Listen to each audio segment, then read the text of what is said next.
pouco sobre a exposição que está tendo dos trabalhos da professora, dos alunos da professora Helena de Barros, que estão aqui expostos na parede. Esse programa, se tudo der certo, também vai virar um podcast chamado Visualmente, do qual eu e Almir Mirabô participamos, e vamos ver, a gente vai ter que transformar esse som em áudio, então esse vídeo em áudio. Então, eu e Almir vamos fazer um pouco o host desse programa, tá? E esse programa, estou pensando em programa, essa palestra. E temos aqui presentes a Bianca Martins, que é professora de História do Design e vários outros temas também, e também a professora Helena de Barros, que eu falei, que é professora do curso Saperfaria.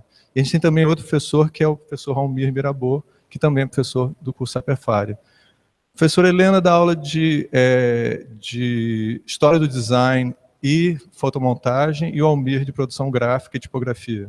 Tá? Então, vamos começar. No final, a gente vai abrir para perguntas. Então, vou começar aqui com... Como é que a gente botou aqui? Eu queria perguntar para... Bem, a gente começa com você, Almir. Como é que você vê a questão dos artefatos no mundo do design? Assim, como é que a gente vê a questão da história e da mudança? Como é que a gente lida com essa questão de relatar a produção de design? Boa noite.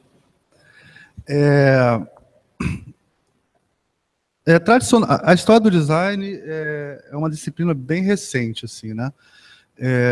A Design History Society é de 1977, então esse ano ele está completando 40 anos. Né?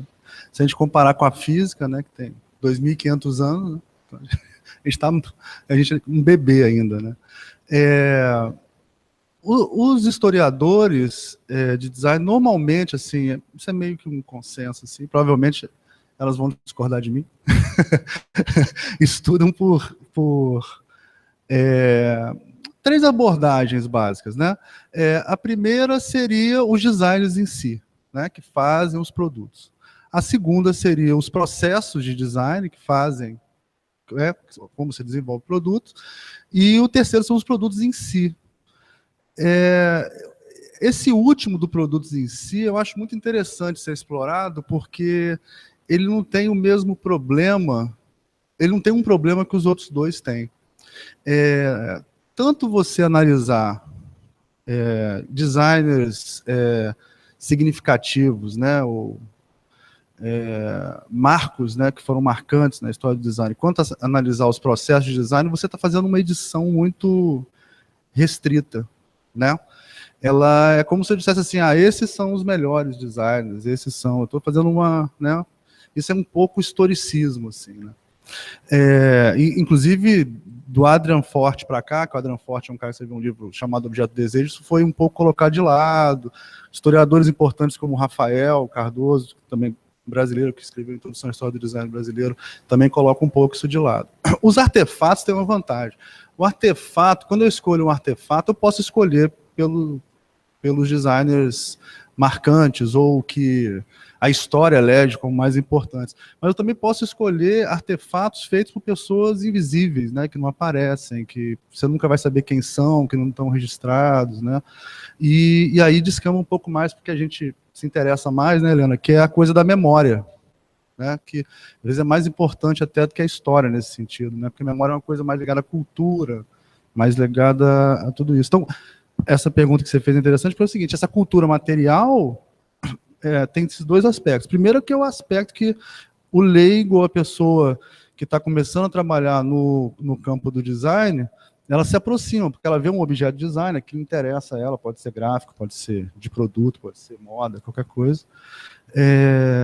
E depois ela pode estudar através da construção desse artefato, né? O que selecionou ela e tal, assim. Então, eu acho que é uma abordagem muito interessante, que inclusive a antropologia trata através da cultura material, né? Então, eu vou colocar aqui uma questão que eu vou abrir para... Você também pode comentar, Almir, viu? Vou abrir para todo mundo, que é o seguinte, é possível entender design sem conhecer sua história? Vou passar para a Bianca começar a falar aqui. É possível fazer isso?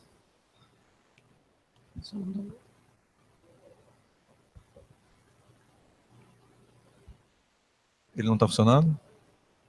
Alô, alô, agora tá. Opa. Então, boa noite. Se é possível entender design sem conhecer sua história, né? Eu acho que é interessante, vou pegar o gancho da fala do Almir, né? Falando que a história do design é algo recente em relação à história da física, né? Foi o exemplo que você deu. Eu acho que o bacana de uma discussão como essa é que a gente pode justamente ver e discutir posições diferentes, né? Eu acho que para a gente falar um pouco da história do design, talvez uma pergunta anterior e nada fácil para a gente responder seria o que a gente entende por design, né? E eu acho que a história dos artefatos está aí desde que a gente fabrica artefatos, né? Então, eu acho que a gente falar sobre a história do design remonta, né, ao que cada um concebe como design, e eu já vou defendendo aqui minha posição, de que eu acho que a humanidade faz isso, né, desde a pedra lascada, né?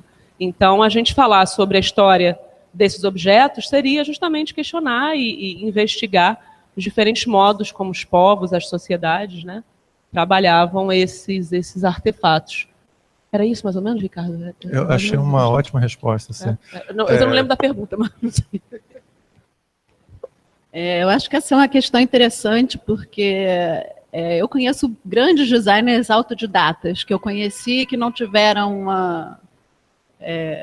uma formação institucional.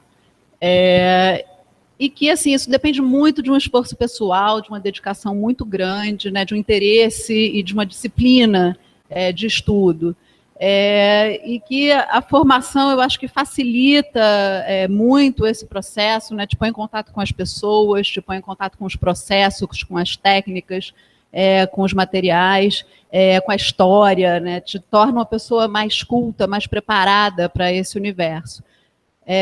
Mas eu acho que a gente fazer design sem conhecer a história do design pode deixar a gente numa situação meio de ingenuidade. A gente, às vezes, pode estar produzindo uma coisa achando que está tirando o coelho da cartola, que é um grande pulo do gato, que, nossa, que ideia sensacional que eu tive, e sem você conhecer a história, às vezes você está se repetindo, está sendo profundamente ingênuo, né? E acho que a história é uma forma de você aprimorar essa bagagem e fazer com que essa bagagem se torne mais madura e de você ter um discurso mais consistente em relação ao design. Pensando aqui na produção que você teve recente com os alunos, e a gente está agora numa situação onde a gente está tendo várias situações diferentes de ensino de design, e os designers estão, vamos dizer assim, aquele modelo clássico de ensino de design está sendo colocado, sabe, em dúvida, e assim, colocado em xeque, agora que as pessoas estão tendo maneiras diferentes de absorver informação, hoje com a internet, com os cursos, muitas vezes cursos mais técnicos, e também cursos de pós-graduação. A gente está tendo vários modelos diferentes de cursos hoje, né? Não estou juntando todos eles, não, estou mostrando que tem realmente modelos diferentes. Como é que você vê, o que você tem diferente, como é que eu vou colocar isso? Nessa geração conectada, como é que a gente pode olhar de novo para essa questão da história do design? Eu não fiz exatamente uma pergunta, eu quero mais uma provocação para a gente poder colocar. Como é que você vê, como é que vocês todos veem a história do design nesse novo contexto? Porque quando nós aprendemos história do design nos nossos cursos, a gente vivia um contexto muito diferente. E era, inclusive, uma matéria muito nova, né? Não eram poucos os cursos que tinham história do design. Infelizmente, nem todos os cursos têm história do design. E hoje a gente está num mundo muito diferente, onde as pessoas estão absorvendo informação de uma forma diferente. Como é que vocês veem isso? Agora eu formulei, eu acho, de uma maneira melhor essa pergunta. Na minha época de graduação, quando a gente teve aula de história do design, e eu acho que essa é uma dificuldade muito grande, porque é uma disciplina teórica que a gente costuma absorver com aulas expositivas, né, que depende da atenção, depende do envolvimento, do interesse do aluno. E às vezes, quando a gente ingressa numa universidade, a gente é muito jovem, a gente tem muitos interesses e a gente sente um pouco rei na barriga, né? Você não quer muito saber o que os outros já fizeram, você quer você fazer. E eu acho que demorou muito até eu mesma ter o interesse pela história do design. Eu acho que eu fui me interessar mais por história depois de uns 10 anos de profissão, efetivamente. Inclusive, durante a minha formação, eu lembro de uma dificuldade de acompanhar as aulas expositivas, aulas longas, né, aulas às vezes um pouco monótonas. E eu acho que a gente montou um pouco esse curso, que vocês podem ver depois os trabalhos que foram feitos aqui, alguns dos alunos estão presentes aqui também. Foi uma demanda do Ricardo de me pedir para estruturar um curso de uma maneira onde os alunos se sentissem mais engajados, mais ativos, mais atuantes durante o processo de aprendizagem dessa disciplina essencialmente teórica. Então, sentamos para conversar, discutimos com outros professores o que a gente podia propor e de que maneira a gente podia mudar a forma de apresentar esse conteúdo e a forma de trabalhar esse conteúdo para ter esse engajamento maior dos alunos.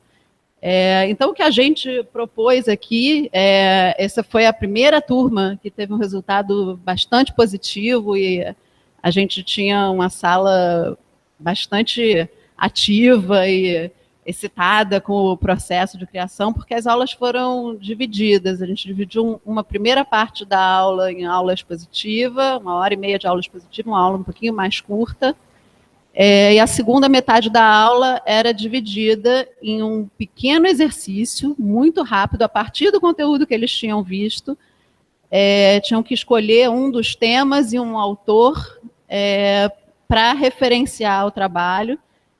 A gente preparou também um material que eu chamei caixa de repertório, que tinha diversos elementos, imagens, ilustrações, fotos e texto em diversas fontes diferentes, para agilizar esse processo. Então, o exercício era feito em meia hora e depois tinha mais meia hora para a gente comentar o resultado dos exercícios. E eu acho que isso foi um processo que dinamizou muito a aula. Os alunos estavam todos conectados, então, ao mesmo tempo que eles estavam vendo a aula expositiva, eles também tinham a liberdade de ver um assunto, alguma coisa, uma peça gráfica que me interessou e pesquisar mais sobre ela ao mesmo tempo, simultaneamente durante a aula, enquanto estava no intervalo, enquanto estavam criando também, quer dizer, a internet e essa questão que pode soar como uma dispersão, servia a favor do trabalho, né, servia como uma amplificação da pesquisa e como uma ferramenta muito dinâmica. Então, acho que isso reforçou o interesse dos alunos e uma fixação maior de todos os temas, né? Eu tenho que produzir um material inspirado em alguma coisa que eu acabei de ver e eu tenho que produzir isso rapidamente. Então, acho que foi um resultado surpreendente e muito positivo de tentar reverter essa dispersão e essa tecnologia a nosso favor. Eu vou perguntar aqui para a Bianca o seguinte: a gente, levando em conta esse tema e a experiência que a Helena está falando aqui, como é que você vê os desafios que a gente está enfrentando agora, então? Seria basicamente a mesma pergunta. Como é que você vê esses desafios de ensino, procurar modelos alternativos, ou eventualmente, como é que você coloca, eventualmente há necessidade de rever modelos de ensino, a maneira como os profissionais e os educadores veem a questão de história do design? É interessante pensar que no grupo aqui como nós, né, a gente não conhece vocês, alguns conhecem, outros não, mas é interessante pensar que nós 4 aqui, que já nos conhecemos, cada um de nós veio de um ensino diferente, cada um de nós estudou numa instituição diferente, né? E hoje somos professores, enfim, eu estava lembrando aqui disso, né? Pensando, não, todo mundo aqui estudou em escola diferente, mas todo mundo estudou, né, a gente é mais ou menos da mesma idade, né? Todo mundo estudou, principalmente nas aulas de história do design, né? A gente veio de um ensino de tradição ainda, né, bem modernista, no sentido de que a seleção do conteúdo, né, a curadoria do conteúdo é feita pelo professor, né? E a gente acompanha aquela curadoria feita pelo professor desse conteúdo, do que é ou que não é história do design, né? A gente tem aí, a gente passa por esse ensino desse tempo, né? Eu acho que, sei lá, já vamos botar aqui uns 20 anos atrás, né? A gente tinha essa coisa de querer entender o que era ou o que não era design, né? O que poderia ser chamado, o que não era pertinente ser chamado de design. Eu acho que hoje, assim como o ser e o estar no mundo é muito diferente, né? A gente não está só aqui, a gente está aqui, mas vocês estão conectados aí no WhatsApp, né? A gente sai andando, vê um filme, comenta de filme, e estamos em vários lugares ao mesmo tempo, né? Eu acho que esse nosso relacionamento com conhecimento também mudou bastante, né? De quando a gente era aluno de graduação para hoje, né? Então, eu acho que hoje o conhecimento ele é mais...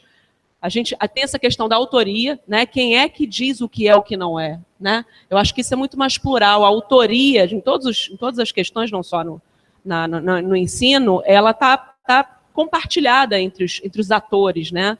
Acho que são muitos os fazedores, os autores do conhecimento em si, não só da história.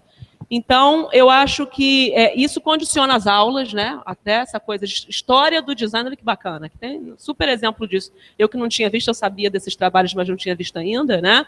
Ao mesmo tempo que está se aprendendo sobre alguns clássicos, né? Algumas escolas, nomes importantes, está se produzindo. Então, tem autoria também. Dentro da aula de história tem autoria, quer dizer, a história não é só aquilo que a gente vai lá ver, aprender, né? A gente faz a história, a gente produz a história ao mesmo tempo. Eu acho que isso é completamente diferente hoje, né? E eu acho que muda também não só a questão com o conhecimento a gente produz ao mesmo tempo que a gente aprende, e muda também a relação com os meios, né? Do jeito que a gente aprende, né? Essa coisa que a Helena falou. Estava falando sobre um assunto, a pessoa está pesquisando lá ao mesmo tempo, né? Indica um filme, né? Indica alguma coisa, ou produz um filme, né? Eu acho que isso também é muito diferente. E fora o acesso ao próprio conhecimento mesmo. Eu acho que uma coisa que está passando na minha cabeça quando a gente está falando, quando a gente estudou, né? Eu acho que a gente estudava uma parcela muito pequenininha da história do design feito aqui no design brasileiro, né? Hoje, história do design brasileiro, ela em alguns cursos, ela já é um curso separado da história do design europeu, né? Ainda a gente estuda muito a história do design ocidental, porque é basicamente, né, focado na história do design europeu. Né? Então, acho que isso já é muito diferente. A perspectiva, da onde, né, essa coisa do local de fala que se fala, da onde a gente está vendo, o que a gente está falando, a gente está produzindo, acho que isso é muito diferente. Até o acesso aos livros, né? Eu lembro que quando eu estava não era nem internet ainda, que situação, mas eu lembro que quando a gente estava estudando, tinha muito pouco material para a gente estudar, né? Muito poucos livros disponíveis, e livros em língua portuguesa, muito poucos, né? E hoje, acho que muito também pelo interesse, pelos cursos de pós-graduação e cursos, né, que produzem autores, tem muita gente investigando a história do design e produzindo a história do design. E relatando, né, registrando a história do design. Então, a gente tem acesso a uma diversidade de material para estudar, não só livro, o conhecimento, né? Até pouco tempo atrás era muito, se você não escreve um livro, você, né? Hoje, vídeos, filmes, tem vários filmes legais aí para a gente ver sobre a história do design, disponíveis online, né? Então, eu acho que isso muda completamente o ensino. Completamente. Eu vou fugir um pouquinho do roteiro. Só mais uma coisa que eu achei importante também é a gente ter um interesse de mudança de perspectiva, que é deixar de ver a história do design como o passado, como o que já aconteceu, e tentar fazer com que esse conhecimento se torne um repertório, se torne um leque de possibilidades, se torne uma maneira de eu ver o que já foi feito em relação ao uso da imagem, em relação ao uso da tipografia, em relação à sobreposição de informações. Isso eu acho que amplifica muito a maneira da gente lidar com a informação e da gente poder trabalhar, a gente ter esse leque de possibilidades, fazer com que esse passado sirva para a gente construir o que a gente está fazendo agora. Isso que eu acho um ponto interessante para a gente refletir sobre a questão. Como a primeira pergunta que a gente estava colocando nisso aqui, quer dizer, como é que as pessoas, qual é a relevância que as pessoas vão encontrar sobre a história do design. Essa relevância não me parece que é uma coisa estanque, é a mesma relevância que, eventualmente, quando foi apresentado o conceito de história de design para mim a primeira vez, vai ser a mesma ao longo do tempo, e dos diferentes contextos, né? Então, assim, eu acho interessante o que vocês estão colocando, porque a gente está começando a pensar, talvez, a história do design dentro da prática do design, né? Como você está falando, a história do design não precisa ser aquela matéria que você estuda no colégio, no curso que você estiver fazendo. Infelizmente, adoraria que tivesse história de design no colégio, mas isso quem sabe um dia, depois a gente até pode fazer um outro debate sobre isso. Mas a história de design como uma coisa que é relevante para a prática do design também, né? Eu vou passar esse tema aqui para o Almir. Qual foi a pergunta? A pergunta é a seguinte: como é que você vê a relevância da história do design para a prática? Obrigado. Bom, ensinar a história do design na época da palmatória do milho devia ser mais fácil, né? Assim, hoje em dia é mais difícil, né? Agora, falando sério, tem uma diferença tem uma coisa geracional nisso, né? Quer dizer, se você não adaptar as formas de ensino às gerações que estão aprendendo, fica muito mais difícil ensinar, quer dizer. Muito comum, era muito comum, na nossa época, varandando a saudade, um professor ler um texto enorme em sala de aula, né? E aí passar para os alunos, cada um ler uma parte do texto e tal. Isso, pedagogicamente, é super válido, assim, indiscutível isso. Você passar um texto e todo mundo ler em sala de aula. Mas isso é um tipo de pensamento muito linear, né? Quer dizer, a informação ela vem uma atrás da outra, tem começo, meio e fim, né? E tal. Eu que tenho um filho de 20 anos, eu sei que ele zera um jogo de YouTube, zera o jogo pelo YouTube. Quem é mais novo vai entender o que eu estou falando. Zera o jogo pelo YouTube ao mesmo tempo que ele está assistindo um vídeo de um cara comentando, sei lá, uma kéfera da vida, uma porcaria dessa de youtuber qualquer, e ele está ali lendo alguma coisa ao mesmo tempo. Então, um pensamento totalmente não linear. E se alguma coisa, sei lá, se ele está zerando God of War no YouTube e ele vê alguma coisa de mitologia grega, ele vai lá e escrever lá quem eram sei lá, quem era como é que chamam? Quem era a mãe, né, das musas, né? Aí vai lá, é a memória, a mãe da Clio, que é a memória, que é a musa da história. Quer dizer, isso vai levando uma coisa, vai levando a outra, é um pensamento muito mais não linear. Isso traz desafios para quem é professor, ter que encarar esse tipo de pensamento não linear, né? E eu acho que uma boa estratégia, é difícil dizer que se é a melhor, ou é a única, ou é a ultimate estratégia, né? Mas é uma estratégia que funciona, você aliar a prática, né, o fazer, e a pessoa ela vai começar a criar um termo deleuziano, né, esse rizoma, né, deixa de ser uma árvore que a informação vem de cima e você vai sendo, né, uma coisa impositiva vertical, e fica uma coisa mais horizontal, e a pessoa vai pegando o que ela precisa para, né, a sua disciplina é um ótimo exemplo disso, né? Ela vai pegando o que é necessário para fazer uma coisa mais rizomática. Quando ela precisar se aprofundar em algum desses nós, ele se aprofunda, né? Ele vai descendo onde é importante, né? E acaba que, até para quem trabalhou a vida inteira em escritório e em gráfica, funciona muito melhor, né? Porque na vida prática, quando a gente trabalha, é muito mais assim, a gente pesquisa uma coisa, a gente se aprofunda quando precisa, não deu certo aquele partido, você vai para outro, né, e tal. Essa coisa tem muito a ver com design, né? Essa própria metodologia de ensino.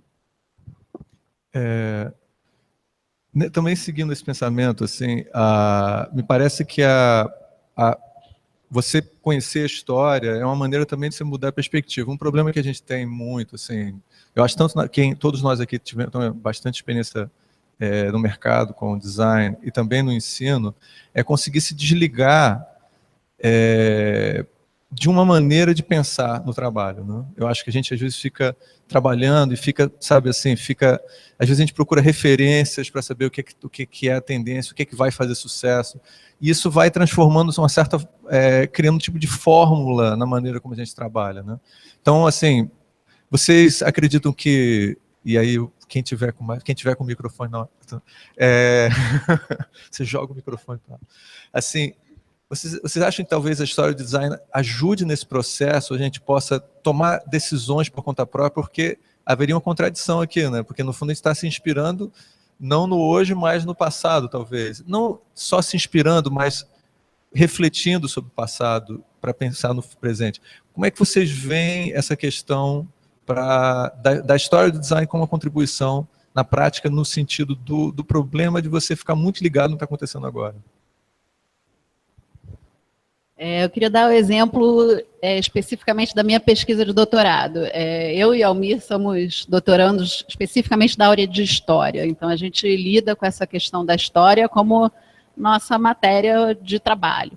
E o meu trabalho especificamente é sobre cromolitografia, que é uma técnica de impressão do século XIX, de impressão colorida, e é uma técnica que é a que mais usou cor na história. A gente tem cromolitografias produzidas com até 50 cores diferentes. Para se ter ideia, o que a gente usa hoje como padrão de indústria gráfica é o CMYK, que são 4 cores básicas de impressão. E através dessa pesquisa, a gente costuma ter a sensação de que hoje em dia a gente está no ápice da tecnologia e que o passado já era, né? O passado caducou. E, através da pesquisa, eu estou trabalhando com rótulos da Biblioteca Nacional e do Arquivo Nacional, então fiz uma pesquisa bem extensa, selecionando material e entendendo quais eram os processos de cor de produção desse material. E nesse material produzido todo no final do século XIX, na primeira década do século XX, o que eu pude perceber foi que existe uma oscilação de padrões entre a produção de cor e o que estava sendo veiculado em termos de informação. O material de luxo, os produtos de luxo eram produzidos com muitas cores e os produtos mais populares eram produzidos com poucas cores, mas com muito mais recursos gráficos, com muito mais inventividade em termos da mistura e dos padrões. E pesquisando sobre cor também, a gente começa a ver que hoje em dia esse padrão e essas vertentes continuam ainda hoje. A gente tem sistemas de impressão que estão sendo pesquisados e estão sendo propostos ainda. Teve um sistema novo lançado no ano passado para impressão de embalagens e produtos de alta qualidade, com 8 cores de impressão. E a indústria gráfica continua trabalhando com as 4. Quer dizer, a gente aprende com a história que as nossas buscas, mesmo mudando a tecnologia, continuam sendo semelhantes. Então, eu acho que a história nos serve muito para a gente, às vezes, dar olhos para questões que não são tão aparentes ou que não são tão evidentes, né? Para a gente mapear questões e ter uma outra forma de olhar para elas, hoje em dia, né? Serve para a gente entender o que acontece hoje, clarificar os processos na nossa mente. Estou pensando, né? Estou pensando aqui também, como é que a gente pode... Né? Se a história ajuda hoje, né? Assim, eu acho que é uma questão que eu me preocupo, assim, eu tenho que fazer uma revelação para todos. Meus 2 pais são historiadores do design. Então, assim, eu lá em casa, quando eu chegava e olhava um trabalho no design, esse é legal o trabalho de fulano e tal, aí eu errasse, eu era, assim, eu ficava sem jantar. Tá? Eu tô brincando, assim, mas não era minha mãe ficava assim, não, Ricardo, mas você é o basta, entendeu? Então, assim, era uma coisa que era discutida constantemente em casa, assim. Quando eu fui trabalhar no mercado, eu percebi que essa bagagem que eu aprendi meio por osmose, assim, por estar convivendo com as pessoas, foi muito útil e era divertido, assim, era uma maneira de fazer uma dinâmica criativa. E eu tenho percebido que isso tem acontecido também com outros designers, mesmo que eles não tenham escutou historiadores assim lá em casa o tempo todo. Né? O interesse pelo passado, eu acho que é uma coisa que para mim foi rica para o presente, né? Então, assim, como é que você sentiu isso, Bianca, assim, com o contato com a sua experiência? Eu também, né? Acho que quando a gente... Acho que é chão para pisar, né?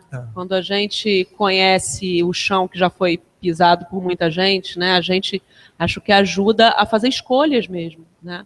Eu acho que a história do design, ela é daquele conjunto de conhecimentos que ajuda a gente... Eu quando começo qualquer curso de história do design, eu começo convencendo os alunos de que, gente, eu juro que isso vai fazer diferença na hora de você argumentar o projeto lá com o cliente, né? Que faz diferença mesmo, porque você sabe defender as suas escolhas, você sabe mostrar até exemplos de coisas que deram muito certo, coisas que né, mais duvidosas, né? Mas a argumentação, eu acho que é uma das coisas, discernimento, né? É uma das coisas que a gente aprende estudando, aprendendo olhando os outros, né? Eu acho que é um conhecimento que a gente usa no dia a dia, né? Aquela coisa, né? Trabalhar com história você usa constantemente, né? Uma questão que eu acho interessante também, que eu também foi muito útil, e é uma coisa que a gente debate muito eu, Almir, todos nós aqui já debatemos muito isso, que eu queria trazer aqui, é a questão dos... gente, só uma coisa que você saber, no visualmente tem uma palavra que a gente não pode usar, viu? Se por acaso isso aqui virar um programa, que é a palavra paradigma, porque tem um professor chamado Ricardo Arthur, que é um grande amigo nosso, que ele sempre fica incomodado quando a gente usa de maneira inadequada, coisa acadêmica, assim, se usa a palavra paradigma errado, aí dá maior problema. Então, mas eu vou usar agora, eu acho que eu vou estar usando corretamente. Tá aqui, né? Ele não está aqui, se você estiver ouvindo a gente, Ricardo, desculpe. Então é o seguinte, o modernismo, tá? Ele tem sido um paradigma, tá certo? Paradigma, acho que tá, né? Acho que estou usando certo. Sempre que você fala, eu acho que tá errado. Sempre que você fala, eu acho que tá errado. Tá certo. Então, você fica inseguro, tá bom. Então é o seguinte, ele tem sido um paradigma importante, não só no ensino, como na prática do design. Até hoje, assim, eu acho que as pessoas ficam se perguntando se aquilo é um bom design. Será que está bom? O bom design... E aí, se a gente, assim, se você entra na onda do bom design, vamos dizer assim, você começa a se envolver cada vez mais. Será que você... Aí chega uma hora que você se toca assim, quais são os parâmetros para eu determinar o que é o bom design, tá? Para mim, quando eu estudei história, eu comecei a perceber que isso, na realidade, é uma discussão que foi criada no momento histórico, né? Como é que vocês veem essa experiência de vocês com o modernismo no ensino? O professor Almir também está... Vamos falar de modernismo. Eu acho que a minha experiência, eu acho que a gente não tem como não fazer, não se posicionar diante da perspectiva do paradigma modernista, né? Eu acho, e eu já há algum tempo eu me posiciono no sentido de que eu acho que o mundo já girou, né? E se existia, se a gente... Muita gente ainda parte da perspectiva modernista, de que é aquela coisa, né? Do bom design, que é um jeito certo de projetar, que existem regras, né? Que é possível dizer o que não é ou o que não é design, né? Até porque eu acho que eu parto de autores, enfim, né? De pessoas que entendem que a gente está num momento da pluralidade, não da visão unicista, né? Então, por isso, essa perspectiva de que eu acho que a gente vai estudar história, né? E até o estudar história, eu estava pensando isso, estavam falando umas coisas interessantes, eu falei, gente, mas até o estudar história, a gente está reconstruindo mesmo a história, né? A gente está... cada um que olha para ali ilumina determinados pontos de vista, determinados projetos, né, objetos ao longo da história, e a gente vai reescrevendo, cada um vai entendendo a sua maneira. Isso é uma perspectiva que não é uma perspectiva modernista, né? Eu acho que cada um que se posiciona diante do design, né, a gente, não só na história, né? Eu acho que a gente ou adota certos cânones, certos padrões, né? de perspectiva mais... Né, você acha que você tem uma... Agora, você acha que você tem uma modernista dentro de você? Porque de todos nós, assim, a nossa geração, a gente aprendeu... Assim, eu sou da geração do pós-moderno, assim, né? Mas eu acho que um dos conceitos pós-moderno, você só é pós-moderno se você já for moderno. Você sabe como é que é? Assim, você não tem como ser pós-moderno se você não tiver dentro de você um modernista querendo se rebelar, sabe como é que é? Eu luto você acha que muito. tem um pouco, a gente tem ainda um pouco de modernismo da gente? Eu vou fazer um que eu acho que tem, o modernismo tem, acho que bate um pouco forte no Almir. Deixa eu passar a perguntar para ele. É hora de descer o pau no modernismo, né? Um momento clássico descer pau no modernismo. Uma das salas aqui é do Sotsas, né? Uma dessas salas. Ele é um... Ettore Sotsas. Ele é um ótimo exemplo, né? Ele é um design modernista, tipo, já fez máquina de escrever Olivetti com o... Acho que foi com o Maldonado, assim, sabe? Só que o Maldonado não quis assinar o projeto porque o ângulo das teclas não era exatamente o que eles não chegaram a um consenso e tal, sobre o ângulo preciso, porque só existe um ângulo para as teclas e tal, e aí não... E ele o Sotsas, ele é herdeiro da toda essa tradição, já que eu estou aqui no Ed, né, professor dele, toda essa tradição do design italiano, que tem uma história muito interessante de como o design italiano entrou para o modernismo e depois subverteu ele com os movimentos, né, que aconteceram muito na Itália. Então, a Itália eram várias cidades-estado, né, e existia assim, eles eram super desenvolvidos na artesania, sabe, assim, a melhor artesania da Europa, né, em vários aspectos. E no final do século XIX, começo do século XX, teve um movimento lá, né, começou a se industrializar os outros países, a Itália ficando para trás, aí a Bélgica já estava industrializada, começando a industrializar a Alemanha e tal, e eles começaram a correr atrás disso, eles fizeram um movimento para ensinar design, né, e para fazer projeto para esses produtos e tal. E aí foi muito interessante que lá, como era muito forte essa coisa da artesania, cada cidade desenvolveu assim características próprias, né, para os seus produtos, né? Então, na Itália é muito comum, sei lá, pequenas fábricas, né, que fazem e tal os seus produtos. E aí começou, se eu não me engano, deve ser na década de 20, começou a se ensinar que lá não era chamado design, lá tinha um nome que era tipo artes industriais. Olha que interessante, não era, entendeu? Não era design, era artes industriais. Eles tinham uma noção muito mais ligada à arte que se aplicava à indústria, né? E aí tem todo aquele papo, quer dizer, não passava por eles essa coisa de ornamento é crime, sabe? Para eles, o ornamento tinha função estética super importante. Desculpa interromper o professor Almir, porque o meu papel sempre, a gente já faz, toda vez que ele faz uma citação de uma coisa que eu talvez não seja conhecida por todo mundo, eu tenho que interromper ele e falar, ornamento e crime é uma coisa do modernismo que é a ideia de que quando você cria um ornamento, ele vai estragar a funcionalidade do objeto. Não tem função, então ele não tem coisa... Você pode continuar, professor. E aí tem essa questão do ornamento, que não passava tanto por eles isso, né? Era uma... e foi se desenvolvendo o ensino do design na Itália depois disso. Teve a guerra, a Itália foi totalmente dizimada pela guerra, e eles tiveram que reconstruir a Itália, e o design foi muito importante nisso, inclusive adotando estratégias muito parecidas com os americanos, que o Lula também fez aqui. Tipo assim, o povo poder comprar as coisas, então eles faziam produtos baratos que todo mundo podia comprar, isso logo depois da guerra, né, e tal. Quer dizer, então uma estratégia americana, é super interessante, né, isso, de aumentar o consumo interno para poder fazer o país crescer e tal. Oi? Segunda. Eu pulei um monte de coisa, tá? Pulei fascismo, um monte de coisa.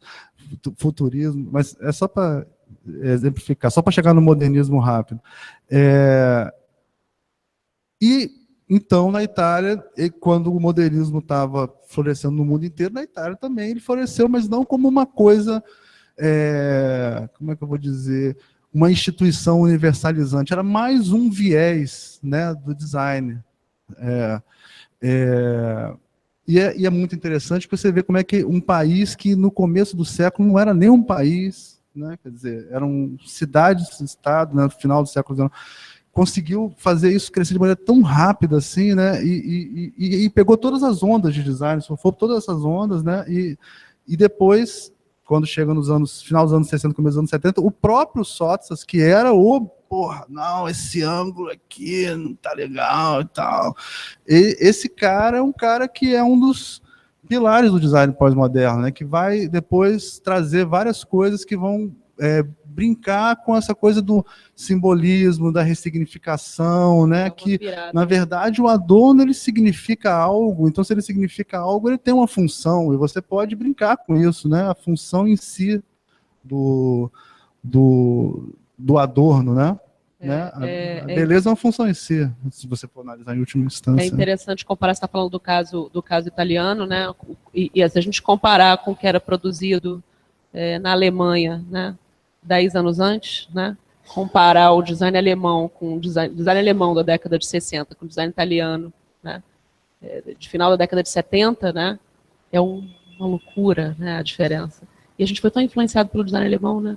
Eu acho que isso é uma coisa para a gente falar aqui. Isso é muito interessante você falou, que o Almir falou agora, porque você percebe que na maneira como a gente é educado, nossa, tem uma tradição, a gente tem até aqui uma ex-aluna da Escola Superior de Desenho Industrial, né, a ESD, que tem uma tradição, vem de que é da Alemanha, e da ideia de um determinado funcionalismo e uma ideia de modernismo germânico, né? Como é que você colocou? Paramétrico, né? Paramétrico, exatamente. Palavra interessante. E aí você pega essa tradição e, de repente, o Almir está citando aqui uma tradição alternativa a isso, né? Que é a tradição italiana, que enquanto que talvez a tradição germânica esteja querendo se divorciar como é que eu vou colocar? Essa ruptura com o artesanato, né? E dizer assim, agora nós fazemos design industrial. E aí, de repente, o italiano diz assim, vamos fazer indústria inspirado no artesanato. Quer dizer, então, completamente diferente, os escandinavos também fizeram uma coisa semelhante. Então, assim, de repente, a gente, olhando para a história, a gente vai dizer, peraí, a gente precisa seguir um único caminho, porque para o Brasil parece que o caminho tem que ser um design ulmiano, ou um design germânico. A indústria tem que seguir voltada para si mesma. Tá? Como é que você vê isso? Eu tô pegando pesado demais. Eu acho que o modernismo foi uma questão fundamental para o estabelecimento da nossa profissão, para a gente chegar até onde a gente chegou hoje, né, para isso se tornar de fato uma profissão, para isso alcançar um status dentro da sociedade, para isso amadurecer todo o processo de produção, foi determinante. E a gente começou a associar muito o surgimento da profissão de design ao modernismo. E isso, acho que, de fato, quando a gente pensa numa metodologia em relação à indústria, especialmente à indústria de artefatos, de objetos, isso é muito determinante. Mas quando a gente fala em relação à indústria gráfica, que existe desde o século XV, a gente teve 5 séculos de história antes do modernismo. E aí você dizer que não existia projeto, simplesmente porque não era um projeto dentro dos moldes modernistas, nesses 5 séculos de história, é meio maluco, né? Então é uma coisa que foi muito necessária e muito útil para a afirmação da nossa profissão, e que depois a gente começa a perceber que a história é cíclica e que existem ondas de caminhos e necessidades, e que quando a gente chega, né, meio yin-yang, chega ao ápice de uma questão, a gente começa a se voltar para uma outra.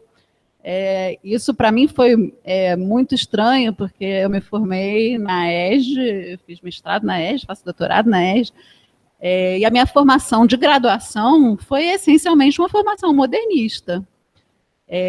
E o meu projeto de graduação foi numa época onde a gente estava começando a trabalhar com computador, e era design gráfico e novas tecnologias de imagem, e era um projeto totalmente pós-modernista. E era uma insegurança muito grande a gente, naquela época, falar assim, caramba, vou ser reprovada. O meu trabalho não tem nada de moderno, né, nesse sentido. E tive professores dizendo para mim, quando eu estava mostrando o trabalho, eles olhavam e falavam assim, e aí, o que você está achando?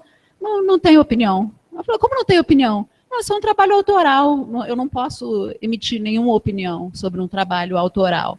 Quer dizer, então, essas questões ainda sobrevivem nos dias de hoje, e acho muito interessante, né, quem fez o curso aqui, que viu o ápice desse modernismo acontecendo historicamente, e depois se transformando no psicodelismo, em tantas outras correntes que tiveram depois, né, assim, uma necessidade de expressão, uma necessidade de individualismo, de dizer quem eu sou e que eu não sou um padrão.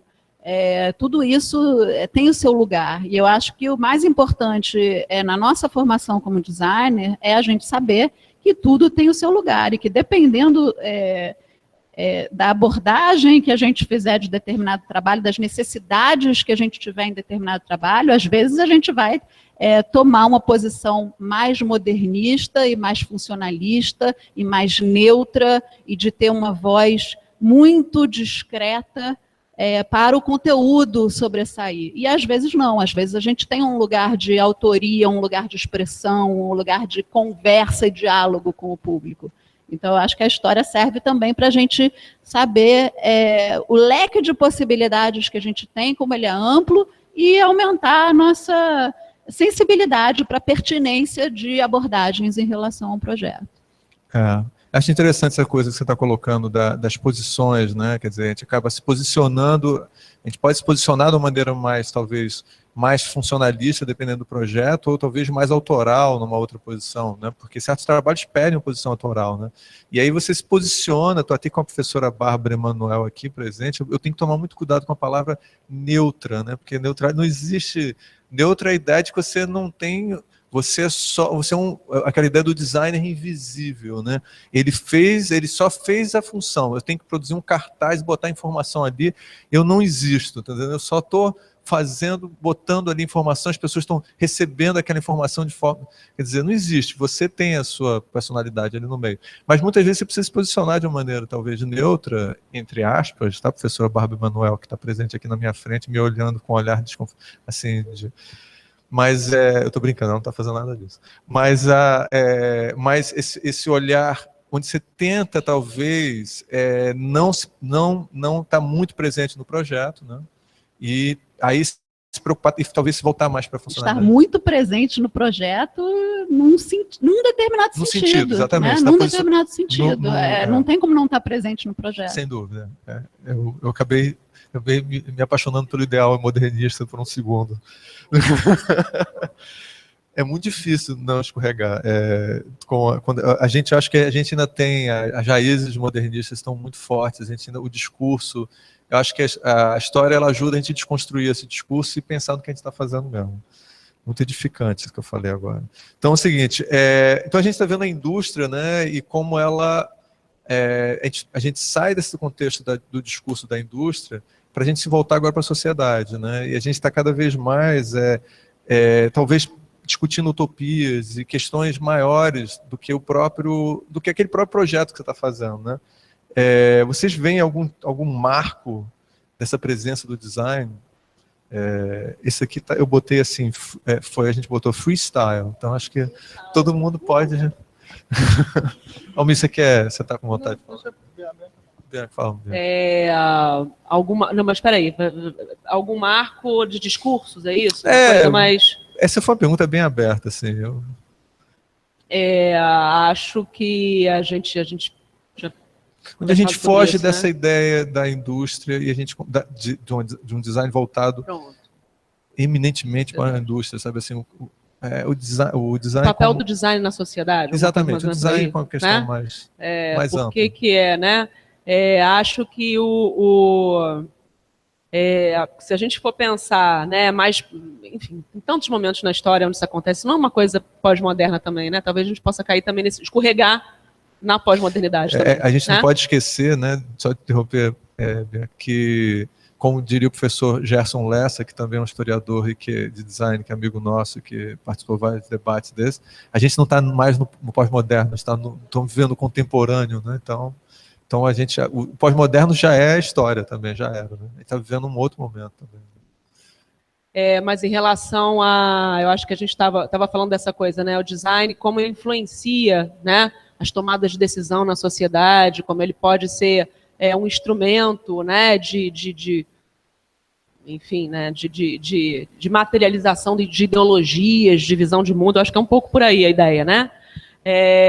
Claro, né, nós como configuradores da cultura material, né, a gente projeta qualquer coisa que não seja ser vivo, e talvez a gente possa projetar seres vivos também, né, a gente pode pensar nisso, né, moldar a natureza, mas tem tantos exemplos que a gente pode pensar, né, nisso. A gente pode pensar em próprios movimentos, né, a própria ideologias, né, a própria visão de mundo dos objetos que são a obsolescência planejada, né, os objetos que são descartáveis, né, porque isso fomenta, né, a indústria, né, a produção, né, movimenta o consumo, né, o descarte fácil dos objetos. Isso é planejado, né? Isso é planejado idealizado, né, por tomadas de decisão, né, de gestores, mas isso quem a gente bota em prática, né? A gente pode falar de tanta coisa em relação a isso, né? A gente pode falar de cidades que são projetadas, né, para terem um ou outro viés, né, ideológico, cidades mais sustentáveis e cidades que são mais fechadas, de difícil acesso propositalmente, né? Cidades para políticos, né? Cidades para políticos, né? A gente pode pensar nisso, né? São discussões tão atuais essas, né? Projetos estéticos mesmo, né? A gente sabe isso, né? Projetos hegemônicos, né? Enfim, de como seria a cidade ideal, né? Da ideologia do nazismo, por exemplo, né? Que se manifesta não só nos edifícios, mas nos uniformes, na toda a parte gráfica, né? Acho que a gente lidar com a história do design, a gente fala disso também, né? E se a gente fala também de casa, eu acho que é sempre bacana a gente pensar, eu como amante, né, da história do design brasileiro, como professora e amante de falar dessa história nossa, sempre que a gente fala de exemplos mais próximos, eu acho que a coisa fica mais viva, né? A gente pode falar de personalidades e movimentos muito próximos da gente aqui que influenciaram muita gente, né? A gente estava lembrando, né, Helena, do Pasquim, né? Dessa cultura dos zines, né? Não só do Pasquim, mas essa cultura dos zines, de falar da atualidade, de usar a produção gráfica como instrumento de divulgação de ideias mesmo, de questionamento, né? Bianca, talvez a gente precise, porque falando... para a gente o Pasquim é uma coisa que nós somos contemporâneos do finalzinho do Pasquim, mas assim, o Pasquim existiu. Talvez a gente precise explicar o que é o Pasquim, né?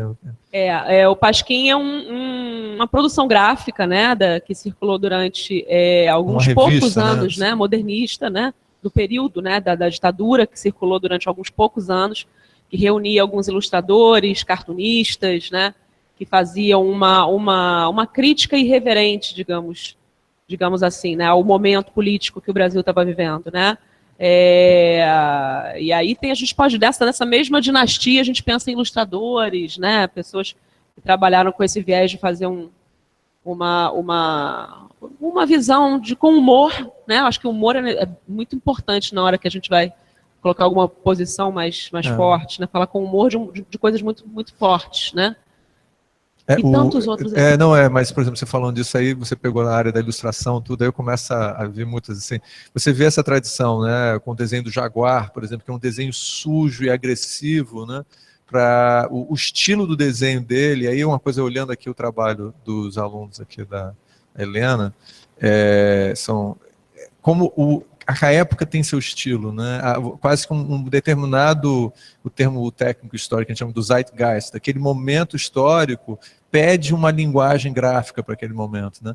Então você vê como o Jaguar é aquele desenho que intencionalmente, ele é feito magistralmente, mas ele é intencionalmente com aparência intencionalmente tosca, né? Uma aparência tosca. Estou procurando a palavra para não dizer que é tosco o desenho, não é assim. Ele quer que você olhe aquilo como parecer ser tosco, é uma arte, vamos dizer assim, né? E ele tem essa coisa agressiva, e depois você vê que, por exemplo, nos anos 80, depois a gente vai ter o Caceta Popular, que é o jornal do Caceta, pessoal do Caceta Planeta Diário. Né? Fala um pouquinho daí, então, já. Você que viveu essa época melhor do que eu, você é 2 anos mais velho do que eu. E você vê lá que foi, inclusive, diagramado e concebido pelo Walter Vasconcelos, que é um grande ilustrador brasileiro, usando muita linguagem da colagem, às vezes parecido com o dadaísmo, por exemplo, na nossa concepção histórica. Né? Que essa coisa completamente anárquica e com humor muito metalinguístico, né? Onde eles brincam com a própria piada, né? Eles traduziam piadas em português, né? Pegavam uma piada para português, traziam para o inglês e depois usavam toda uma estética como se fosse um curso de inglês graficamente. Então, essa coisa de brincar com a linguagem foi uma coisa muito forte nessa época. Né? E depois, ao longo dos anos, depois isso vai evoluindo, depois virou programa de televisão, virou revista. Então, eu acho interessante a gente ver, né, essa evolução, essa continuidade de uma tradição que vem, talvez, do Pasquim. Né? Eu acho que é bacana a gente pensar nisso, de que o design sempre foi uma disciplina que serviu, de uma certa maneira, à utopia.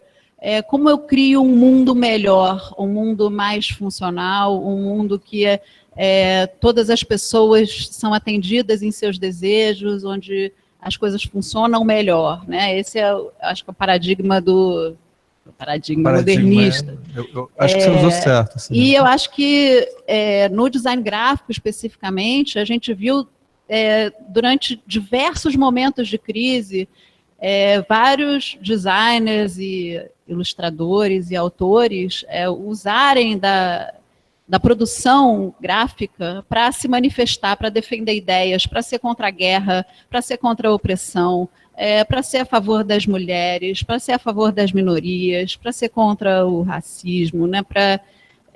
Todas essas coisas, a gente viu vozes na história se manifestando e reunindo pessoas em direção a certos ideais quando a gente percebe que eles não estão sendo atendidos na sociedade. E acho que a gente, especificamente, né, está num momento onde a gente está vendo uma crise muito grande da educação, onde a gente está vendo muita dificuldade de vários grupos sociais em terem voz.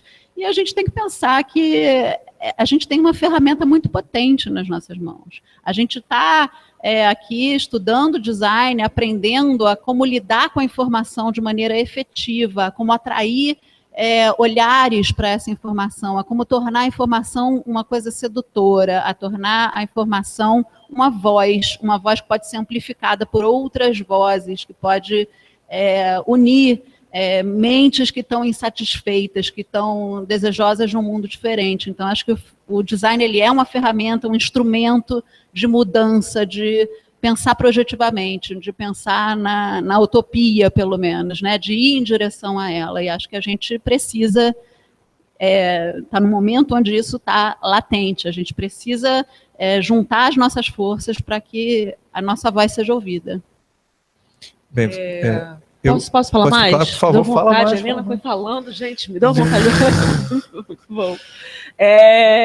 Acho que essa coisa que a Helena está falando, né, o nosso poder de cristalizar discursos, ideologias, né, a gente tem uma tradição forte nisso, né? Aqui mesmo, nossa, né? A gente veio lembrando, a gente estava conversando, né, Helena? A gente lembrou de algumas pessoas e alguns discursos muito legais, não só no design gráfico, na moda, né? A gente veio falando muito da Zuzu Angel, como a Zuzu Angel usa o instrumento dela de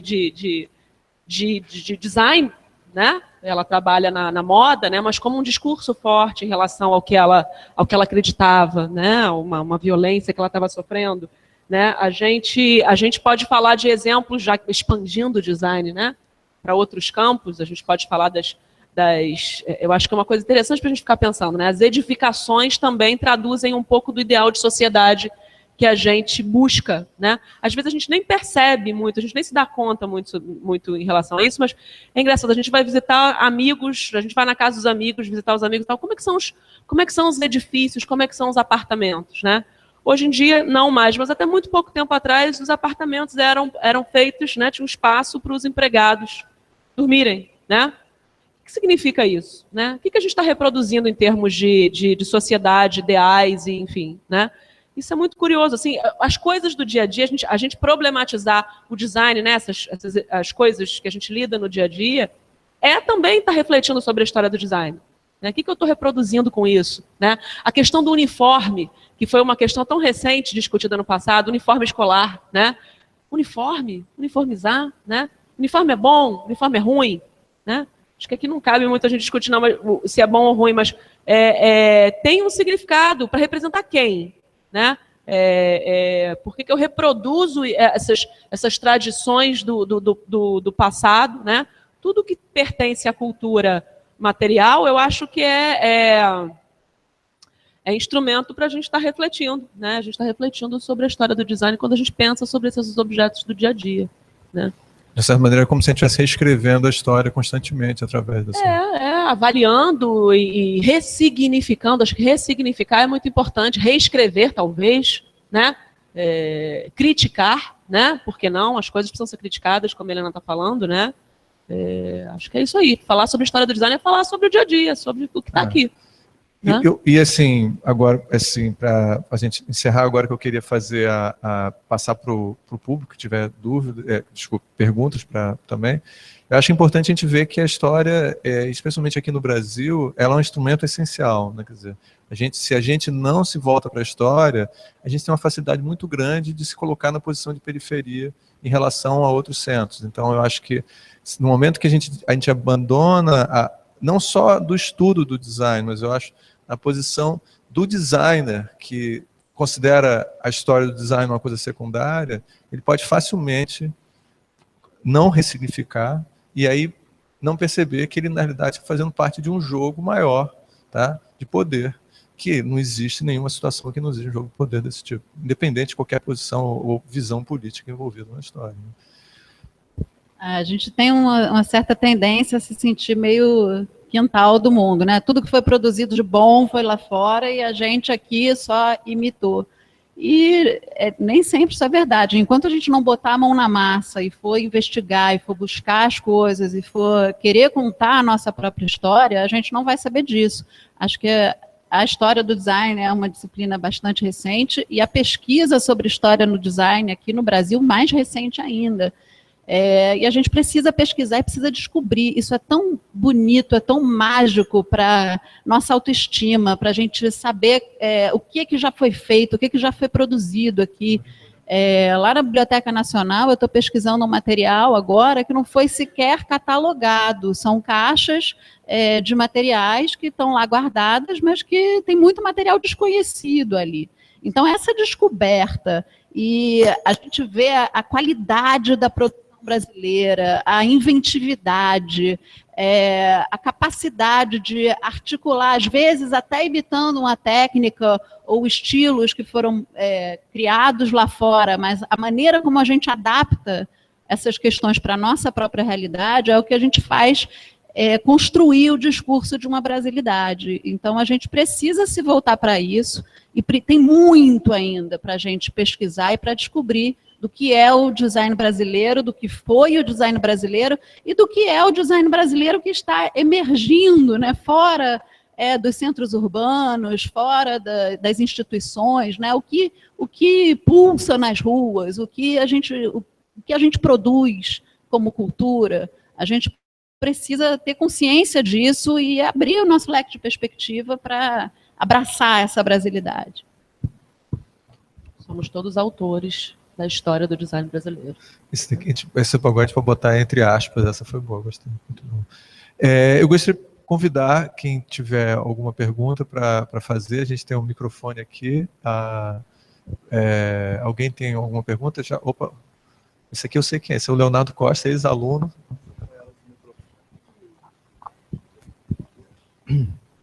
Você deve ter pensado, claro que ele vai perguntar, né? Quando vocês falaram que vocês estudaram muito a história do design com o livro, né? Como o livro foi importante para vocês, aí eu me lembrei também que eu estudei na extinta universidade, né? Lá em Ipanema, e um professor de lá, de história do design, o Marcos Pires, né? Ele falava sempre assim, eu não quero Wikipédia. Sai com a Wikipédia daqui porque não vai servir para nada, não sei o quê. Porque a gente pegava tudo errado e tal. E assim, claro que ele considerava não só o momento da Wikipédia, sei lá, em 2009, né? Mas a Wikipédia em português na época, que era totalmente carente de fonte, né? Não é como hoje, Wikipédia em inglês, pelo menos assim, sempre que eu pego um artigo na Wikipedia, eu tento pegar em inglês porque tem as referências, eu procuro buscar as referências e tal, da onde que está sendo citado aquilo. E isso, então, enfim, isso me fez pensar assim, qual que é o que vocês acham como que impacta o fim da Cosac Naif no estudo, enfim, no ensino mesmo, de história do design, e especialmente considerando que as plataformas de ensino online estão ficando cada vez melhores e mais robustas, e considerando os millennials, né?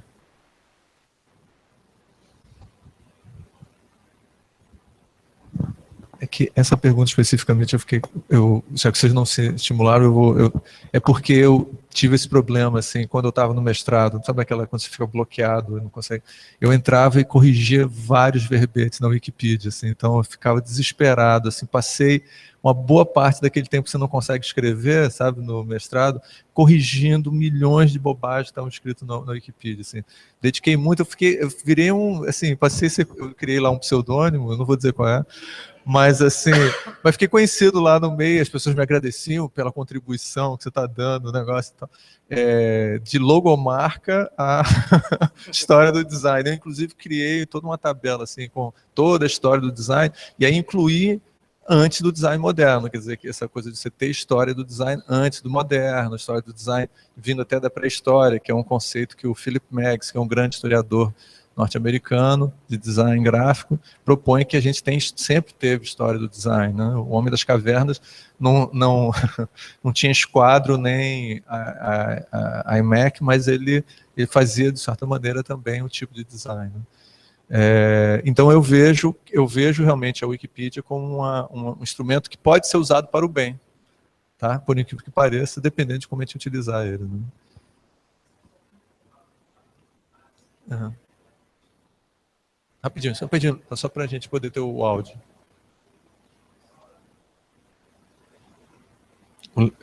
Rapidinho ele vai ligar o... Opa. Oi? Opa. Tá. Era só para a pergunta não ficar muito no ar, também tentar... Eu queria entender um pouco o impacto do fim da Cosac, se é tão impactante assim, se eu sair comprando todos os livros à toa, sair correndo na Amazon, enfim, estourando cartão de crédito, tudo.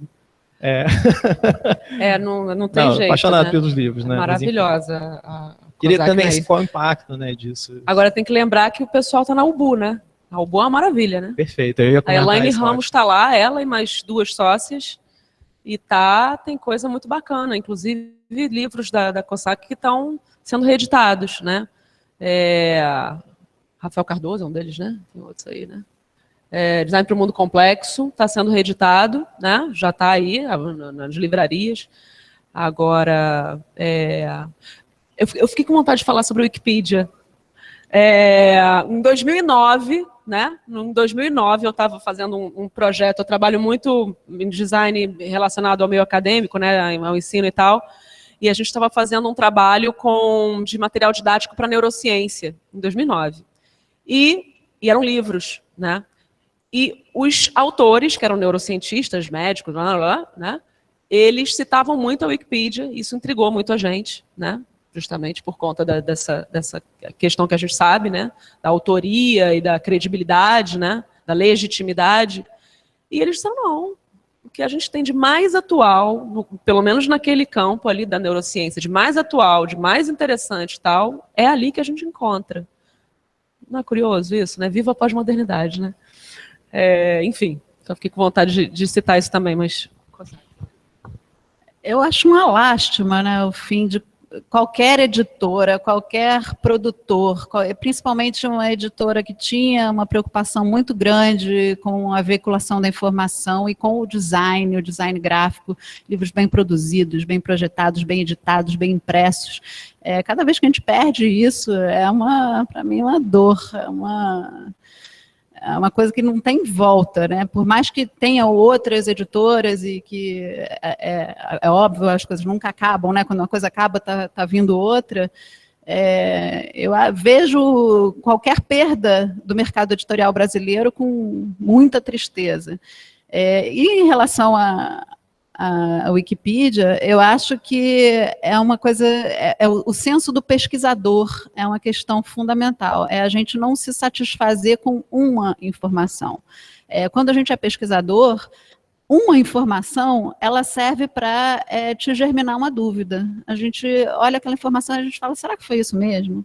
E a gente tem que procurar e ver qual é a credibilidade daquela informação em várias outras fontes e ver qual é a chance que tem de, comparando todas as outras fontes que a gente busca com aquela informação, a chance daquilo ali ser verdadeiro. E até, né, às vezes, em relação a datas e tudo mais, às vezes você fica, especialmente a gente que escreve, né, que faz um trabalho acadêmico, a gente fica muito preocupado com isso. E acho que todas as informações são válidas para a gente construir esse panorama e formar as nossas dúvidas. Eu acho que a pesquisa ela serve principalmente para isso, para a gente, qualquer informação que a gente busca, ela serve para falar assim, será que foi isso? Por que isso ficou na minha mente, ficou na minha memória? Por que essa informação me parece relevante? Então, eu tenho que buscar mais e tenho que contrapor as informações até eu falar assim, não, eu defendo esse ponto de vista porque eu acho que ele faz sentido. Acho que essa é a essência do pesquisador e, para isso, todas as informações são válidas, até a Wikipedia também. Bom, ao contrário do Ricardo, estou dando dinheiro para a Wikipedia, que é mais fácil, me poupa tempo. Estou dando dinheiro. Tem você não dá não? Que vergonha. Acho que o problema da Wikipedia é o mesmo do dicionário, né? Academicamente é meio chato de citar dicionário e é meio chato de citar, você citar a Wikipedia por uma questão meio não é conceitual, mas é uma questão conceitual. A Wikipedia é uma definição igual a um dicionário, certo? Então, quando você define alguma coisa, você matou aquela coisa. Você fala, é isso, pau, acabou, não tem mais conversa. Uma enciclopédia, tudo que é muito dicionarístico, assim, não é muito bom para a pesquisa. O ideal é que você entenda, em vez de ter uma definição, você tem um conceito sobre aquele tema, não uma definição sobre aquele tema. Quando você... Tem um poeta russo que fala isso, que eu não vou lembrar o nome, deve ser Dostoiévski, que fala, quando você define, você mata, porque você diz que é aquilo ali e acabou, né? Então, no sentido do que Então, eu acho que é uma boa porta de entrada, acho que funciona, dou dinheiro para eles, é ótimo, faz o Ricardo trabalhar, que é uma coisa rara, tudo é ótimo, beleza. Mas conceitualmente tem esse problema. Outra coisa é sobre a Cosac Naif. Você vê uma editora que tinha um conselho de design, né? Assim, um conselho editorial com designers que faziam parte do... Você vê uma tradução do elementos tipográficos, assim, os melhores pessoas possíveis para traduzir aquilo para o português estavam na Cosac Naif. É uma super pena, mas existem umas locadoras na internet que você acha essas coisas, se precisar. Locadora, não é nada... Sempre tem mais perguntas?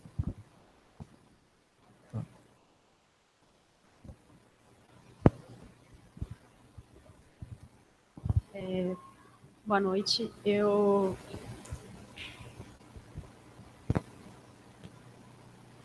está tentando ligar. Eu não sei. Agora foi? Boa noite. Meu nome é Ana. Eu não sou designer, eu sou arquiteta. Funcionando? Está funcionando? Está funcionando. Tá? Pode falar. Então tá.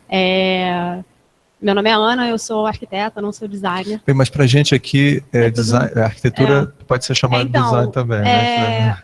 Esse é o ponto justamente que eu queria falar. Eu fiquei super feliz que a Bianca, né, falou sobre a questão do espaço, enfim. E E eu percebi também que, assim como na história da arquitetura, na história do design também tem muitas coisas parecidas, assim, principalmente em questão ao modernismo em si, né, que tem muita controvérsia.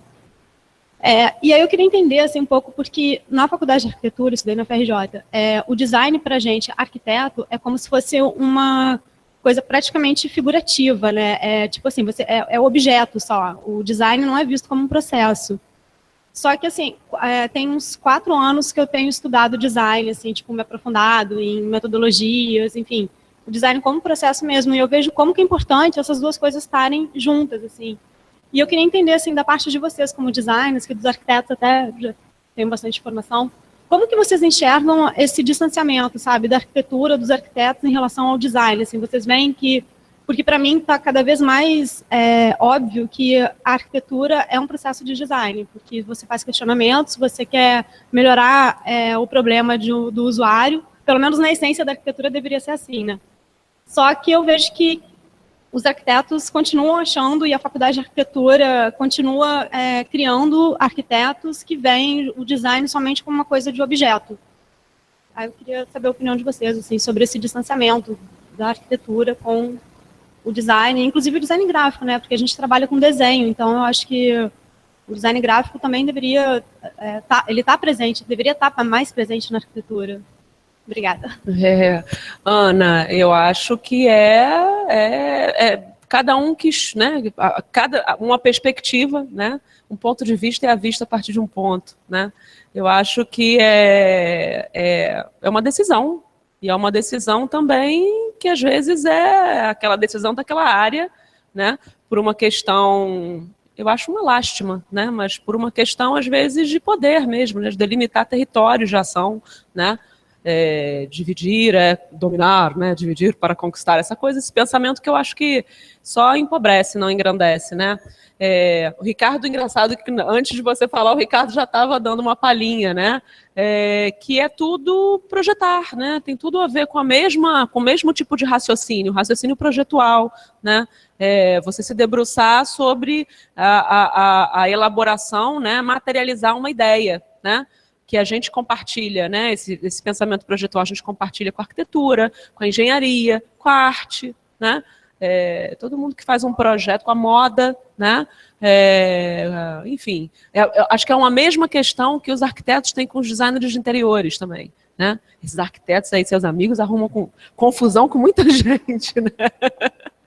Esses arquitetos, né? Mas eu acho que é uma decisão, e uma decisão que tem um cunho de visão de mundo por trás, de querer segmentar mesmo, né? De querer segmentar justamente para, enfim, né? Com uma ideia de...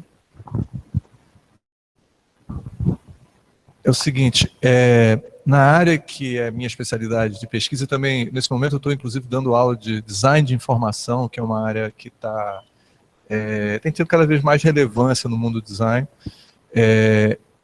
A gente percebe muito uma relação muito forte, inclusive uma tradição antiga com a arquitetura. Por exemplo, a sinalização. Você percebe que quando a gente trabalha com sinalização, a gente vê que o design é um todo, né? Você vê que o ambiente é o todo. Hoje em dia, o termo arquitetura virou uma metáfora, né, para muitas coisas em design gráfico. Até o próprio site, a estrutura de um website, ele é chamado de arquitetura, né? A ideia da própria fluxograma de informação ali dentro, a gente vê como arquitetura.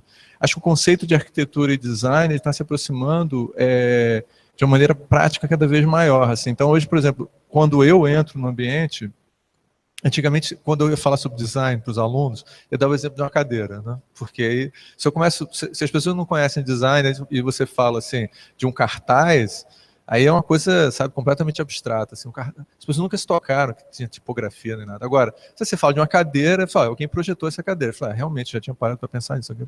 Mas hoje eu uso muito arquitetura como exemplo para as pessoas entenderem. Por exemplo, eu me lembro que eu fiz arquitetura um tempo. Eu fiz um ano de arquitetura e foi muito legal e tal. Mas assim, eu me lembro que o arquiteto dizia assim, olha, um arquiteto de verdade, quando entra no ambiente, uma das primeiras coisas que ele faz é olhar para o teto assim, e ver o acabamento. Assim, ih, rapaz, isso aqui está bacana, eu gostei, eles fizeram uma boa adaptação.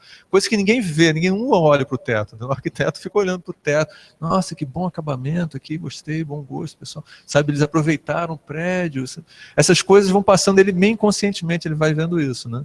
Então, assim, eu acho que o ambiente todo, quando eu falo com os alunos, por exemplo, eu chego numa sala de algum lugar, se a ordem que as luzes são colocadas, elas ajudam ou atrapalham a comunicação da aula.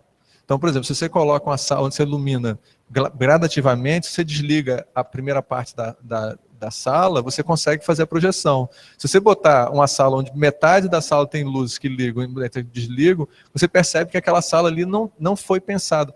Eu acho que a ideia do projetar é uma ideia de que quando você traz o conceito, você convida a pessoa, as outras pessoas, das pessoas que não estão ligadas com o design, a perceberem que tudo é projetado, absolutamente tudo.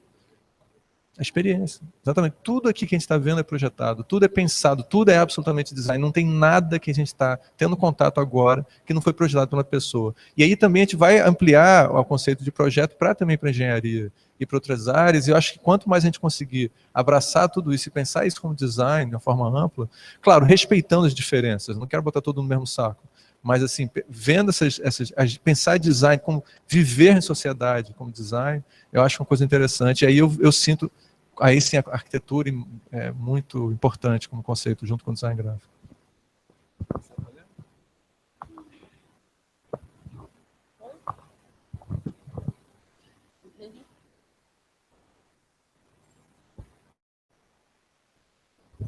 Oi. Boa noite. Eu sou designer, mas a minha primeira formação é história. Quando eu terminei a graduação, a minha maior preocupação foi juntar os dois. E eu tive bastante problema e problematizei muito a questão de ter um historiador escrevendo a história do design. A historiografia do design é feita por quem? Então, eu me perguntei muito por que eu não tinha tanto material para analisar e questionei muito o que seria que estaria sendo produzido nesse momento, ou que os professores da área de história do design têm para os próximos anos, que se eles acham que a historiografia está sendo construída ou se não está sendo construída. Essa questão que eu queria perguntar. Se eles acham o quê? Desculpa, se a história está sendo... A historiografia do design está sendo construída, tipo, eles citam o Rafael, e a minha única referência básica é o Rafael. Ela está sendo construída, tem pessoas estudando, se debruçando na academia para construir essa história? A gente tem aqui no Rio, né, a gente tem, enfim, falando do mundo acadêmico, né, lógico que não existe só o mundo acadêmico, né, tem outras pessoas que não são professores, por exemplo, que estão escrevendo a história do design, mas dentro do mundo acadêmico a gente tem aqui no Rio, né, cursos de mestrado, doutorado em design, que a produção recente, vamos dizer assim, né, de uma literatura escrita aqui no Brasil, né, vem muito também desses cursos, né, não só aqui no Rio, tem outros cursos pelo Brasil inteiro de mestrado e doutorado em design. Então, eu acho que se a pergunta, né, estou respondendo uma coisa bem objetiva mesmo, sim, tem sido produzido bastante, um volume que eu acho até interessante, não sei se vocês concordam, mas um volume interessante de textos, de ensaios, de capítulos de livro, e de teses e dissertações, né, falando com autores daqui, nossos, escrevendo sobre isso. Só falar brevemente que eu acho que a historiografia está sendo construída, sim, não só a atual, mas a passada também. Eu acho que cada nova pesquisa que ilumina um novo material, que ilumina um novo acervo, que descobre coisas e que quer contar uma história de uma maneira diferenciada e que enxerga novos pontos de vista, a gente está revendo essa historiografia. E acho que a história é uma disciplina extremamente dinâmica, a gente tem que parar de pensar a história como uma coisa que aconteceu, né? Ela está acontecendo e acho que é a nossa ótica que faz ela se tornar cada vez mais viva e, às vezes, ver as coisas que estavam já congeladas e classificadas e canonizadas de uma certa maneira, a gente começar a vê-las de maneira diferente, né? Ela depende desse olhar. E acho que depende da vontade que a gente tem de continuar escrevendo essa história, de fazer projeto, de fazer proposições, de descobrir coisas a serem pesquisadas e de despertar o nosso olhar para coisas que não tiveram um olhar ainda. Eu acho que a gente tem aqui no Brasil um prato feito, até porque temos muito pouca história contada, né? Então acho que é um convite a que todos descubram as suas novas vertentes de contar a nossa história. Tenho vontade de complementar, nos próprios cursos de História do Design, né, nas graduações, eu dou aula lá na PUC, a gente faz assim, a gente convida os próprios alunos a serem autores no sentido de tem muita coisa, como a Helena está falando, o Brasil é riquíssimo, né, em gente produzindo livros, objetos, cadeiras, edificações, adornos, né, e a gente não dá conta de conhecer todo mundo, né.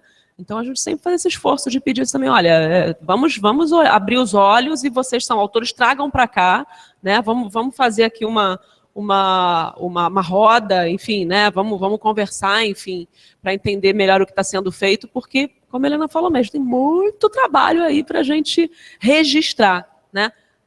Um monte de coisa interessante acontecendo no mundo que não está registrada, né? Então, é realmente um convite mesmo.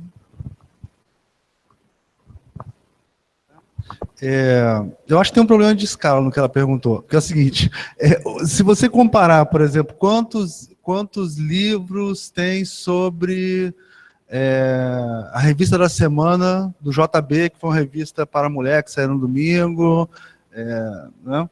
Em história, em design vai ter 1 ou 2 trabalhos sobre isso. Em história vai ter uns 200. Tá? Só que é uma diferença meio de enfoque também, quer dizer, enquanto a gente, por exemplo, pessoas como eu e a Helena, que somos próximos da produção gráfica, para o campo da história, a gente acaba se tornando pessoas interessantes. Por quê? Porque a gente tem um olhar de produção gráfica sobre o artefato, certo? Enquanto o historiador, nesses 200 trabalhos, provavelmente ele vai estar muito mais focado no produto, no conteúdo, no que está escrito ali dentro, na história social. Então, eu acho que essa pergunta é boa. Tipo assim, eu diria até que é complementar isso, porque é como se a gente estivesse pegando, enquanto uma vai complementar a outra. Seria interessante, essa sua formação é interessante, porque seria interessante designers trabalharem mais com historiadores e vice-versa, porque essa visão, o cara que eu estou estudando, por exemplo, do meu doutorado, é o Orlando da Costa Ferreira, cara, ele foi o primeiro cara, nos anos 50, a falar que existe, sei lá, que aquele livro estava feito em Garamond bold, semi-bold, entendeu? Isso para o historiador, isso não passava nem perto, e talvez na maioria dos trabalhos, mas talvez não tenha citação disso. Talvez tenha alguma coisa mais relacionada aos caricaturistas e uma visão da técnica daquilo, mas muito menos aprofundada do que o designer faz. Então, realmente, em escala, não dá para comparar. Você pegar a UF, eu falei que tem 40 anos a história do design, no History Design Society, Design History Society. Tem 40 anos, né? Na Inglaterra. Após da UF, o doutorado da UF em História deve ter isso, né? Então, assim, o volume é muito maior de produção. O nosso doutorado tem 4 anos, 5 anos, e os nossos mestrados têm... quantos anos na PUC? 10 anos. 15 anos. 15 anos. Doutorado, né? 13 anos na PUC, e o mestrado 20, né? Isso, né? Mestrado 20, doutorado 13, né? O que eu e a Helena fazemos tem 5 anos no Rio, mas os de história são muito mais antigos e tal, nota 7, então ele tem um volume de alunos muito maior, tem muito mais fundos para a pesquisa, então tem essa relação, eu acho. Mas nunca se esqueça que essa história que a gente conta é uma história voltada para a forma, para o artefato, e não tanto para o conteúdo, para o contexto. A gente inverte, né? A gente estuda o contexto e o conteúdo para, né, trabalhar sobre a forma, né, sobre o artefato que a gente está estudando. Eu vou só falar uma coisa rapidamente, porque eu acho que essa é uma questão interessante, porque a gente está continuamente em contato com outras áreas no design. Acontece muito da gente por exemplo, eu nesse momento tenho que estudar às vezes linguística e tenho que pegar de outras áreas prestado conhecimento para trabalhar aí a história, claro, nós estamos continuamente fazendo uma colaboração com a história. Mas eu me lembrei de uma coisa interessante. O Philip Meggs, no mundo do design, é um dos grandes nomes da história do design gráfico. Ele criou talvez o livro básico de história do design gráfico, que foi traduzido, e hoje em dia é um livro gigantesco, que a Cosac Naif produziu, que acho que dá para matar uma pessoa com esse livro. Ele é grande, assim, pesado, ele é um livro perigoso. Se cair na tua cabeça, pode acabar a história do design para você ali. Então, é uma coisa, assim, ele contou uma vez, meus pais são historiadores, os dois, de design, né? Guilherme e Edna Cunha Lima, minha mãe é professora aqui também. E aí... Foi citada na minha monografia. O quê? Foi citada na minha monografia. Maravilha, poxa, legal. E aí,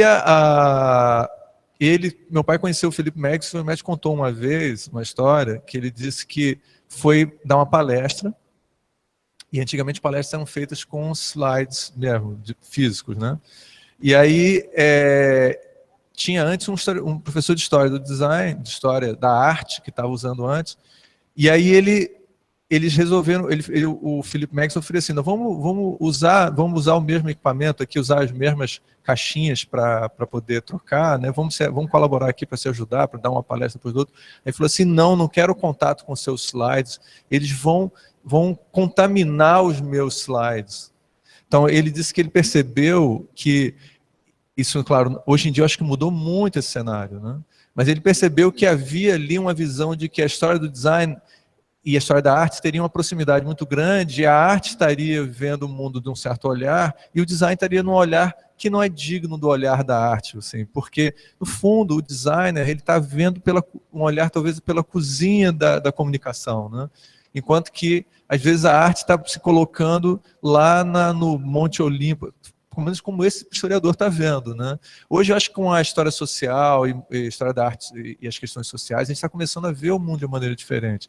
Mas houve momentos onde o designer estava vindo com a contribuição de um olhar que às vezes não estava sendo considerado, né? Um olhar diferenciado sobre a comunicação, sobre, por exemplo, a ilustração, o olhar sobre a tipografia, que muitas pessoas às vezes não percebem. Às vezes é difícil você explicar, mesmo para pessoas com doutorado, tudo, o que é design, né? E às vezes mesmo pessoas que estão próximas. Então, a gente compreende esse mundo e a gente conta a história desse mundo. Quer dizer. Então, acho que isso é um olhar diferenciado. Então.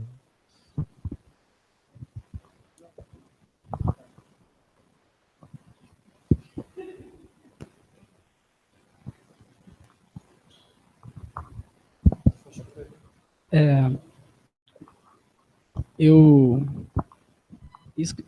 vou fazer uma pergunta, mas eu achei bem legal essa sua última fala, porque eu cheguei a ler os dois, né? A história da arte do Gombrich, assim, não tudo, mas um bom pedaço, e o Meggs também, e o Philip Meggs, ele acaba falando um pouco mais sobre a arte da Idade Média que até o próprio Gombrich, assim. Claro que tem um lance da tipografia e tal, mas que realmente, assim, hoje em dia, tudo um pouco tá vinculado, assim, e eu ainda acho que a arte ainda tem um pouco isso que você falou, de parece que está em cima de um pedestal, e para falar de arte você tem que, tipo, levantar o nariz, e a arte é uma coisa sagrada, assim, né, que só porque tem um período clássico e tal. Eu concordo bastante com isso, assim, que acho que cada vez mais seria legal, né, ter um pouco mais dos dois.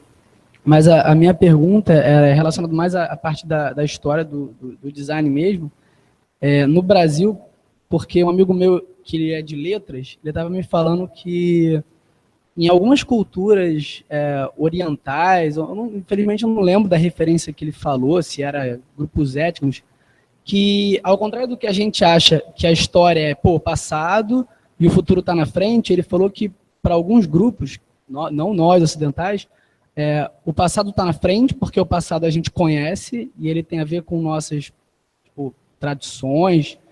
A gente conhece, então ele está na nossa frente, ele guia a gente.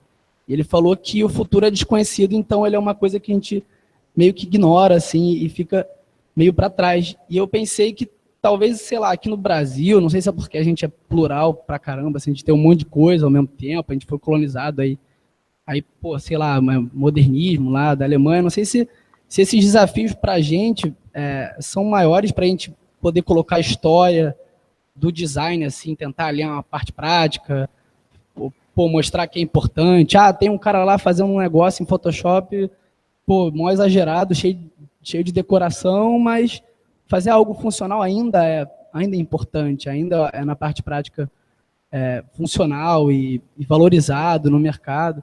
Aí eu queria entender, assim, será que esse lance da nossa nacionalidade, assim, cultural, se a gente não tem muita tradição, igual, pô, sei lá, uns no Japão ou alguém dos Emirados Árabes, será que isso é um desafio maior para a gente valorizar a história, assim, para colocar isso de um lado mais prático? Porque, sei lá, parece que em aula, às vezes, no curso que eu tô, a galera acha história legal, mas às vezes não, ainda é um pouco difícil, pô, entender que ajuda na prática, tanto para argumentação, que ela falou, né, até para, sei lá, repertório, né, você entender que, pô, teve um cara lá nos anos 80 que fez isso. Queria saber quais são esses desafios, assim.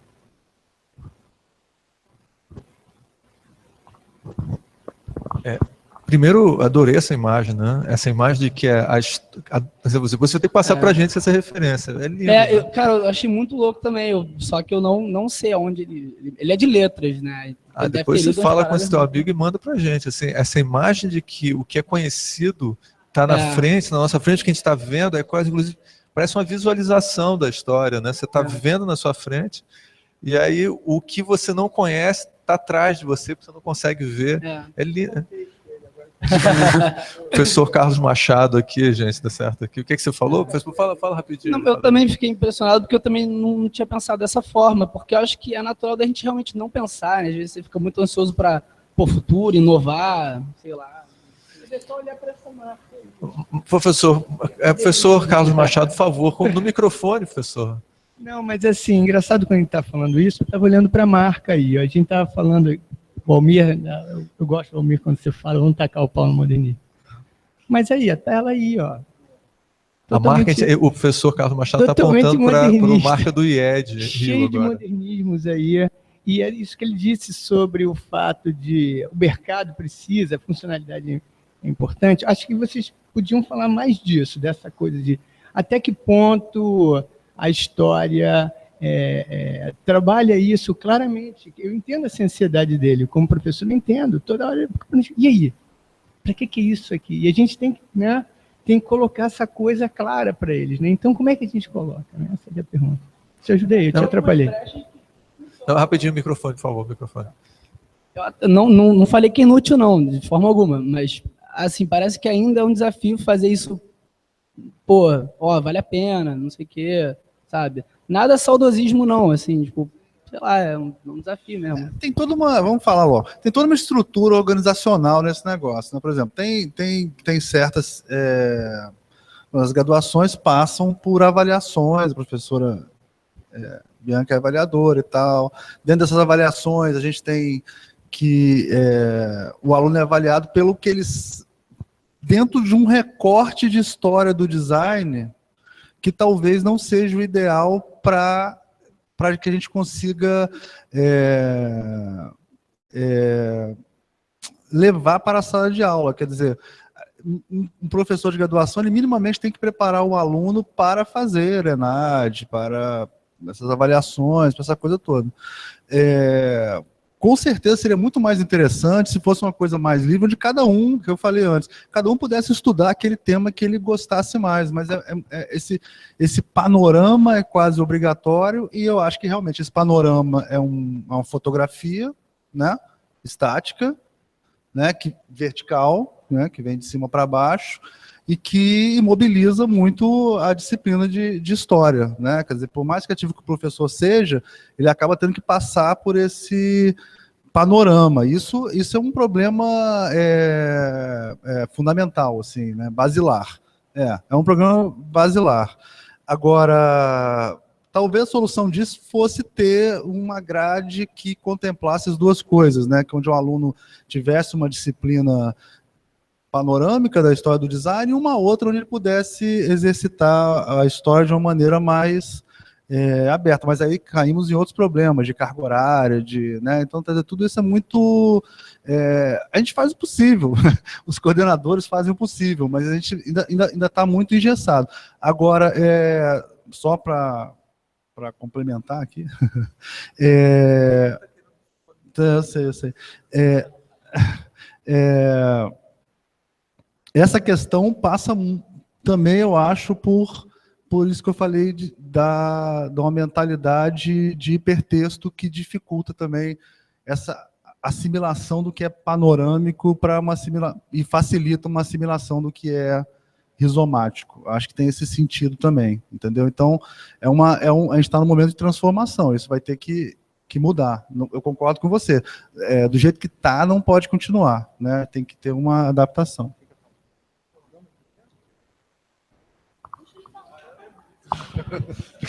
Não pode ser você. Você não entendeu, porque aqui a gente está super formal no podcast. Não, vou passar, por favor, a professora Bianca Martins. Era isso que eu queria falar. Você queria pegar o microfone para passar. Claro. Eu fiquei pensando nessa coisa que o Ricardo começou falando, né, Hugo? Que a modernidade está em nós, né? Ou pelo menos eu interpretei assim, né? Cada um tem que questionar onde está essa modernidade, esses vícios da modernidade em nós. Achei engraçado, Hugo, que você comentou justamente, mas qual a funcionalidade, né, de aprender de fato, né, a história do design, onde eu interpretei assim a sua fala, né? A própria questão da funcionalidade é um pouco da modernidade que está em nós, né? Onde isso se aplica, né? E aí eu fiquei pensando, gente, que função é essa, né? Funcionalidade está lá atrelada ao menos é mais, né? A forma segue função, que são ideais, né, modernistas. E se a gente for pensar, né? E a função simbólica, né, dos objetos, né? E a função, né, sustentável, né, essa questão até que liga com a arquitetura, né? Acho que quando estando atrás ou na frente, não sei mais, essa questão da história, eu acho que a história ela está, né? Como a gente falou aqui outras vezes, a gente está construindo essa história e fazer sentido com isso tem a ver com ir costurando mesmo todos os conhecimentos que compõem essa coisa difícil de explicar que é o design, né? E a gente dimensionar, né, os argumentos, né, justamente para fundamentar que cada decisão para fazer uma cadeira, né, tem uma implicação simbólica, né, de relacionar a pessoa a determinados atributos que conectam ela a um grupo. Não, eu quero uma cadeira desse tipo porque eu quero, né, minha sala desse jeito, né? Atributos, né, de conforto e de funcionalidade mesmo, de uso, né? Eu acho que quando a gente trabalha a história de uma forma prática, de uma forma produzindo coisas, né? Na verdade, a gente está trabalhando com a história a todo momento mesmo, né? Trabalhar o design é equacionar elementos que vêm da história dessa profissão, né? Não sei se eu entendi muito bem a sua questão, mas eu fiquei pensando nessa coisa. Eu vou perguntar, então, Carlos, a gente respondeu a pergunta, você acha? Ou não, eu perguntando para você, porque você estava checando, a gente respondeu bem a pergunta, você acha? Assim, porque porque a dele e a sua. Eu também. acho que a minha se perdeu, mas acontece. Assim, vocês ficaram focados na dele propriamente. Eu não sei se foi isso, você me ajuda, a gente está junto nisso, né? Então, o que acontece, não, o que eu entendi ele dizer, o que eu entendi praticamente ele dizer foi que nós temos essas disciplinas todas, sempre tivemos essas disciplinas todas, história está lá. Eu sou de uma época onde o professor que dava essa disciplina era um historiador. Então, por exemplo, o caso da Helena, que eu acho que é muito feliz, que não é a tradição, posso estar enganado, mas não é propriamente professora de história. É uma designer e está fazendo doutorado. E aí o resultado foi esse. Eu acho que talvez isso ainda esteja acontecendo. Então, você tem um professor de história, e como o Almir disse, está ali dentro do conteúdo. Tá? Eu já dei aula de história também. nos cursos técnicos, mas a gente sempre, a ideia era, objetivamente, porque é um curso técnico, de que maneira essa história provocou um conhecimento e uma aplicação prática na sua atividade profissional. Eu acho que, de certa maneira, aconteceu isso. Eu estou entendendo o que você está falando. Eu entendi ele perguntar por isso, de que forma, entendeu? Isso ajuda. Assim, e não uma coisa de forma vulgar, mas claro. Entendeu? Que isso faz parte, passa a se tornar parte da nossa vida. Quando a Helena sentou para conversar sobre a maneira como tinha montado esse curso, eu me lembrei muito da minha experiência dando aulas, por exemplo, de design de informação, infografia e ilustração também. E eu percebi que quando eu era aluno, por exemplo, de teoria da cor, eu tive aula com excelentes professores. Eu tive aula com Lucine Maier, que é uma grande professora, né? E ela deu uma aula de teoria da cor fantástica. Mas eu me lembro como aluno, assim, quando terminou o curso, eu não me lembrava mais... eu não conseguia, tinha coisas que quando eu estava fazendo a matéria, eu me lembrava, e depois, quando terminou, eu não me lembrava direito, assim. E aí, quando eu fui dar aula, e eu, na realidade, voltei a me interessar de novo por teoria da cor, muitos anos depois, quando eu comecei a dar aula. E aí eu fiquei assim, eu comecei a trazer teoria da cor, Gestalt, essas questões, como alguns professores fazem, e incluir dentro de aula de projeto. Então eu dava uma aula sobre teoria da cor e focava naquele ponto, e depois assim, agora a gente vai aplicar na prática isso aqui tudo, quer dizer. Então eu fiquei assim, será que essa metodologia, não que a outra esteja errada, porque ela inclusive é muito mais aprofundada, você pode entender a fenomenologia da cor e tudo, mas assim, será que introduzir mais matérias teóricas dentro de matérias práticas não seria uma maneira de poder trazer a teoria para prática, né? E assim, eu acho que no caso do curso a gente pensou muito nessa maneira. Então, a Helena fez a divisão da aula de metade teoria, história e metade a prática, e meio assim, Hell's Kitchen, assim, né? Ela fazia, e aí vocês têm 30 minutos para fazer, e aí esses trabalhos que eu assim, adorei o resultado, assim, gostei muito, mas aí eu sou parcial, sou coordenador do curso, espero que vocês tenham gostado também, mas assim... Eu, inclusive, testemunhei essa organização, eu testemunhei essa organização. Quê? Por acaso, eu testemunhei essa organização. Exatamente. Quando estava, e foi, a gente achou que era o mais, inclusive, da carga horária. Como acho que o Almir falou aqui, não é o único modelo, é um dos modelos, mas eu acho uma coisa que talvez a gente seja... eu acho que a gente também queria que isso fosse um debate sobre a teoria geral aplicada à prática, né? A gente tentar unificar isso. Acho que a gente tem tempo para... eu vou, professora Helena, depois a gente tem tempo para mais uma pergunta. Eu acho que isso tem a ver com a nossa angústia de sermos relativamente jovens professores e angustiados com os métodos de ensino e com a transformação da sociedade, com a velocidade de assimilação da informação e, né, todas essas coisas que interferem em como a gente vê as coisas. Eu acho que isso é uma questão que angustia muito a gente e que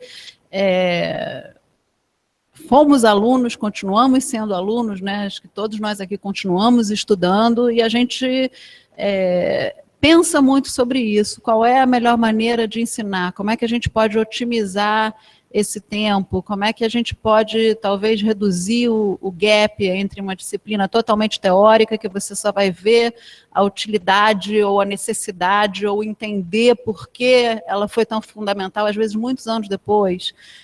Tem a ver com essa angústia da gente. Acho que é uma construção, é uma proposta nova, acho que a gente arriscou, a gente...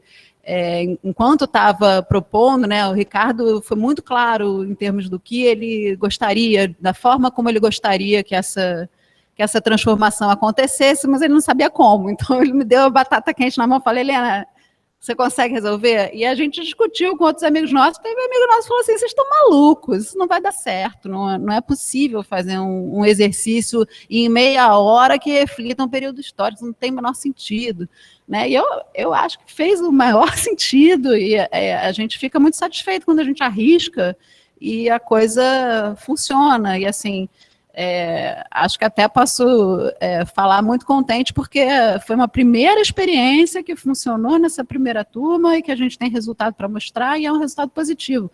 A gente não sabe se isso continua dando certo.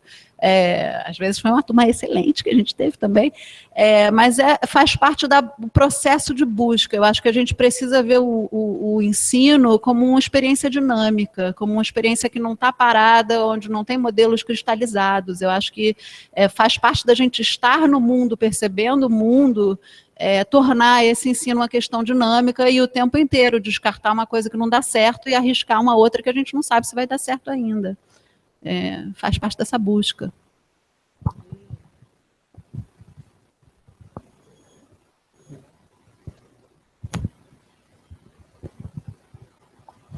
Gente, realmente a gente também já está na nossa hora aqui. Eu queria agradecer muito a presença de vocês, tá? Vocês ficaram aqui até agora. Agradecer os nossos convidados, a Helena, a Bianca e o Almir. Muito obrigado.